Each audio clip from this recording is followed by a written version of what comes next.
Baby குச்சி எப்படி போடலாம் அப்படின்றதும் அந்த போட்டு வச்ச புடவையை எப்படி மடித்து வச்சா ஒரு எவ்வளோ வருஷனாலும் கலையாமல் இருக்கும். வாங்க இப்போ பார்க்கலாம். வணக்கம். நம்ம இன்றைக்கி பேபி குச்சி அதுதான் வந்து பார்க்க போகிறோம். நான் இன்றைக்கி பீட்ஸ் வச்சு எப்படி போடலாம் அப்படின்னு நான் சொல்லித்தரேன்.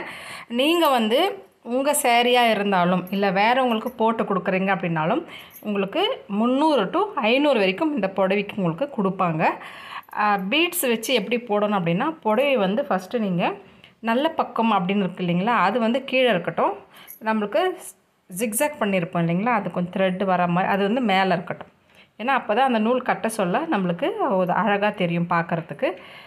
அதுக்கப்புறம் நம்மளுக்கு கம்மு, த்ரெட்டு, கோல்டு கலர் கட்டுற நூல் அப்படின்னு கேளுங்க, அதுவும் கொடுப்பாங்க. ஒரு நோட் புக்கில் 60 சுற்று சுற்றிக்கோங்க. அப்போ தான் வந்து நம்மளுக்கு அது ஊசியில் அந்த சீக்கிரமாக அந்த நூல் போகும். அவ்வளோ வச்சா மட்டும்தான். அதை கட் பண்ணிடலாம். கட் பண்ணிவிட்டு நம்ம கொஞ்சமாக கம் எடுத்து அப்ளை பண்ணிக்கலாம். அந்த கம் வந்து கொஞ்சம் காயணும். கொஞ்சம் கையில் இப்படி இப்படி பண்ணிங்களாவே சீக்கிரமாக காஞ்சிடும். அது காஞ்ச பிறகு நம்ம என்ன பண்ணுவோம் அப்படின்னா, ஊசியில் கோத்துக்கலாம். கடைகளில் குச்சி கட்டுற நூல் அப்படின்னு சொல்லி கேட்டு வாங்கிக்கோங்க.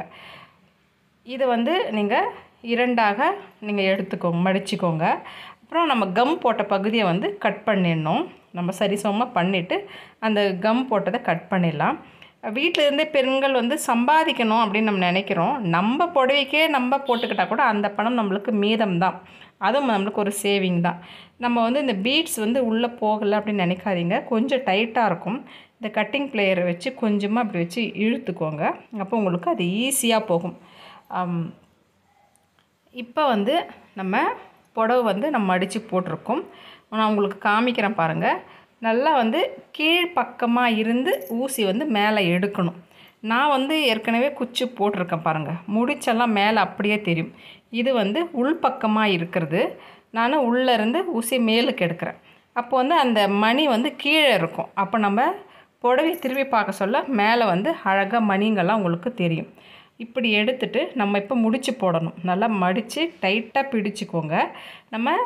நம்ம நூல் அந்த ஊசி இருக்குது பாருங்கள், அது எடுத்துக்கோங்க. நம்ம துணி தைக்கிற ஊசி, கையில் தைப்ப பாருங்கள், கை ஊசி. அதில் வந்து இந்த கோல்டு த்ரெட்டு போட்டு இப்படி நான் காமிக்கிற மாதிரியே உள்ளாக்க போட்டு அந்த அடிப்பகுதியை நல்லா டைட்டாக பிடிச்சிட்டு நல்லா ஒரு 3 இல்லைன்னா ஒரு 4 சுற்றிக்கோங்க. அப்போ வந்து அந்த கோல்டு த்ரெட்டு பார்க்குறதுக்கும் அழகாக இருக்கும், டைட்டாக இருக்கும். இப்போ வந்து நம்ம கட்டி முடிச்சு போடணும்.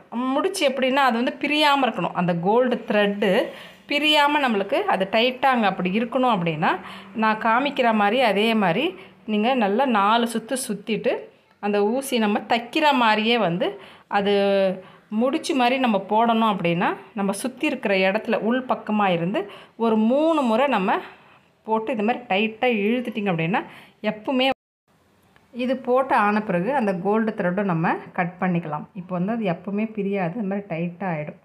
இப்போ நம்மளுக்கு பேபி குச்சி ரெடி. இதே மாதிரி ஒரு இன்ச்சு கேப்பில் தான் நம்ம போட போகிறோம். அப்போ ஃபுல்லாக நம்ம சேரீ பார்க்குறதுக்கு ரொம்ப அழகாக இருக்கும். இந்த மாதிரி இதுக்கு முன்னே போட்ட குச்சி எப்படி லெவலாக கட் பண்ணியிருக்கோமோ அதே மாதிரி பிடிச்சு நீங்கள் கட் பண்ணிக்கோங்க. இப்போ நம்ம அதிலே வந்து இந்த புடவை நம்ம குச்சி போடுறோம். எப்படி மடித்து வச்சா நம்ம போட்ட குச்சி அப்படியே புதுசு மாதிரி இருக்கும் அப்படின்றத நான் சொல்ல. நல்லா மேல் பக்கமாக பாருங்கள், எடுத்து காமிக்கிறேன்.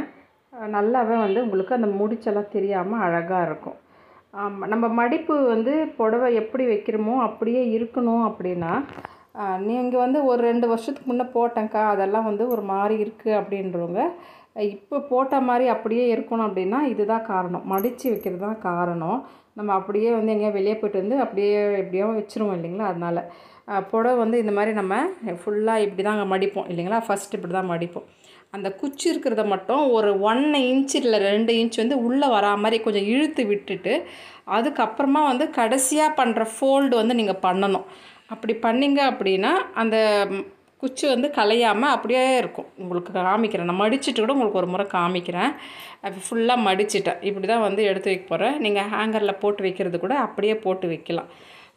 இப்போ இந்த புடவை கொஞ்சமாக நான் எடுத்து காமிக்கிறேன் பாருங்கள். குச்சி வந்து நல்லா உள்ளாக்க இருக்கும். அப்போ வந்து அது கலையாமல் இருக்கும்.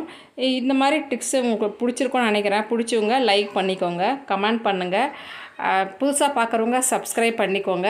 இந்த மாதிரி வீடியோஸ் வேணும் அப்படின்னா கமெண்ட் பண்ண தான் தெரியும்.